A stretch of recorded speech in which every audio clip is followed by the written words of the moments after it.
Hi guys, రాగి Java preparation చూద్దాం.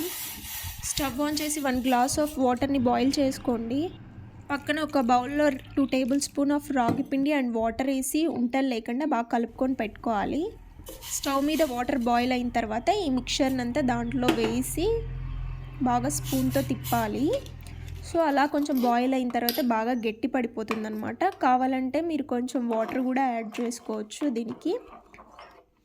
ఇలాగే కాసేపు బాగా బాయిల్ అయిన తర్వాత 1 గ్లాస్ ఆఫ్ మిల్క్ పాలు వేసుకోండి. పాలు వేసుకొని కాసేపు బాయిల్ చేయండి, కొంచెం థిక్గా అవుతుంది. సరిపడా బెల్లం కూడా యాడ్ చేసుకోండి. యాడ్ చేసి ఒకసారి తిప్పేసి ఇంకా కొద్దిసేపు బాయిల్ చేయనిచ్చి దాని తర్వాత లాస్ట్లో కొంచెం చాప్డ్ బాదాం వేసి స్టవ్ ఆఫ్ చేసి పెట్టుకోండి. అంతే అండి, వెరీ సింపుల్. సర్వ్ చేసుకొని తాగేయడమే.